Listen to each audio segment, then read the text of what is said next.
বিসমিল্লাহির রহমানির রহিম। আসসালামু আলাইকুম ওয়া রাহমাতুল্লাহ। প্রিয় বোনেরা, আজ আমরা এমন একটি সংবেদনশীল কিন্তু বাস্তব বিষয় নিয়ে কথা বলবো। স্বামী পরকীয়া করছে কিনা সেটা কিভাবে অনুমান করবেন। এখানে একটা কথা শুরুতেই পরিষ্কার করে বলতে চাই, এই ভিডিও কাউকে সন্দেহ প্রবণ করার জন্য নয়, কোনো দাম্পত্য সম্পর্ক ভাঙ্গার উদ্দেশ্যে নয়, বরং নিজেকে সচেতন রাখা, ধৈর্য ধরার জায়গা বোঝা এবং সঠিক সিদ্ধান্ত নেওয়ার জন্য। কারণ সব পরিবর্তনই পরকীয়ার লক্ষণ নয়, সব সন্দেহই সত্য নয়, আর সব সত্যই সঙ্গে সঙ্গে প্রকাশ পায় না। নাম্বার 1, সন্দেহ আর বাস্তবতার পার্থক্য। অনেক সময় আমরা দেখি স্বামী একটু চুপচাপ, আমরা সন্দেহ করি। ফোনে সময় বেশি, আমরা সন্দেহ করি। কাজে ব্যস্ত, আমরা সন্দেহ করি।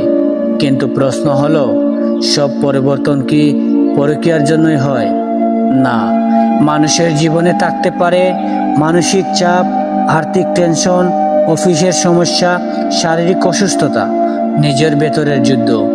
তাই প্রথম কাজ হলো সন্দেহ আর বাস্তবতার পার্থক্য করা শেখা। নাম্বার 2, আচরণগত পরিবর্তনের লক্ষণ। এখন আসি কিছু আচরণগত পরিবর্তনের কথায়, যেগুলো একসাথে থাকলে অনুমানের জায়গা তৈরি হয়। হঠাৎ অতিরিক্ত গোপনীয়তা। আগে ফোন খোলা থাকতো, এখন লক। ফোন ধরলে পাশ ফিরিয়ে নেয়। মেসেজ এলেই অস্বস্তি। একটা কথা মনে রাখবেন, গোপনীয়তা আর সন্দেহজনক গোপনীয়তা কিন্তু এক নয়। 2, কথা বলার আগ্রহ কমে যাওয়া। আগে দিনের গল্প করত, এখন শুধু ঠিক আছে, আপনার কথা শুনতেছে, অনীহা। অকারণে রাগ বা বিরক্তি। ছোট কথায় বড় রিয়াকশন, প্রশ্ন করলে ঝামেলা মনে করা, আপনাকে দোষারোপ করা। নাম্বার 3, সময় ও রুটিন পরিবর্তন। নাম্বার 4, সময়ের হিসাব বদলে যাওয়া। অফিসের সময় বাড়ছে, হঠাৎ বন্ধুদের সাথে বের হওয়া, ছুটির দিনে বাসায় না থাকা। নাম্বার 5, অজুহাতের পরিমাণ বেড়ে যাওয়া। প্রশ্ন করলে ঘুরিয়ে উত্তর, স্পষ্ট ব্যাখ্যা নেই, একই বিষয়ে বিভিন্ন কথা। মিথ্যার বড় লক্ষণ হলো অজুহাত। আবেগ ও সম্পর্কের পরিবর্তন। শারীরিক ও মানসিক দূরত্ব, ভালোবাসার প্রকাশ কমে যাওয়া। আগের মতো যত্ন নেওয়া হয় না, একসাথে সময় কাটাতে অনীহা। হঠাৎ অতিরিক্ত রোমান্টিক হওয়া। উল্টো লক্ষণ, কখনো কখনো দেখা যায় অকারণে গিফট, হঠাৎ অতিরিক্ত আদর, অপরাধবোধ দেখার চেষ্টা। সব সময় দূরত্বই লক্ষণ নয়, অস্বাভাবিক অতিরিক্ত ভালোবাসাও লক্ষণ হতে পারে। প্রযুক্তিগত পরিবর্তনের ইঙ্গিত। এখানে মনে রাখবেন, গোয়েন্দাগিরি করা ইসলামী ও নৈতিকতাভাবে ঠিক নয়।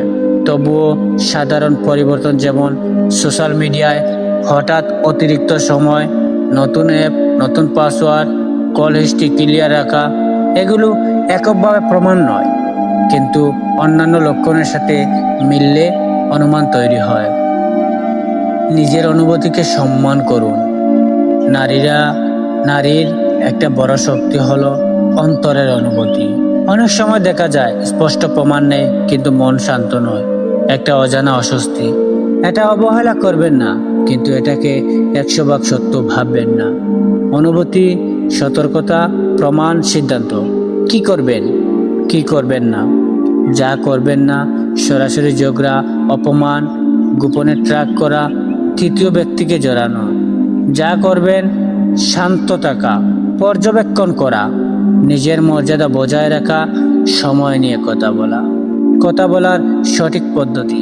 তুমি খারাপ নয় বলুন, আমি ইদানিং নিজেকে একা অনুভব করছি। ইসলাম ও ধৈর্যের শিক্ষা। ইসলাম আমাদের শেখায় সন্দেহ থেকে দূরে থাকতে, গোপনীয়তা সম্মান করতে, তাড়াহুড়ো সিদ্ধান্ত না নিতে।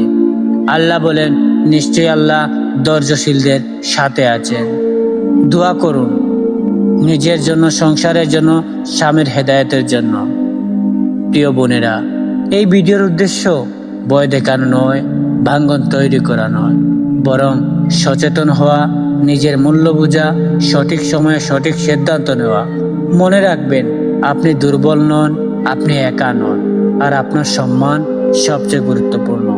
শেষ একটা কথা, এই কথাগুলো যদি কারো উপকারে আসে, একজন বোনের সাথে শেয়ার করুন, চ্যানেলটি সাবস্ক্রাইব করুন, কারণ এখানে কথা বলা হয় সম্মান, সচেতনতা ও সমাধানের। প্রিয় বোনেরা, আমার ভিডিও ভালো লাগলে অবশ্যই একটা লাইক করবেন আর কমেন্টে আপনার মতামত জানাবেন। ধন্যবাদ, ভালো থাকুন। আসসালামু আলাইকুম ওয়া রাহমাতুল্লাহি ওয়া বারাকাতুহু।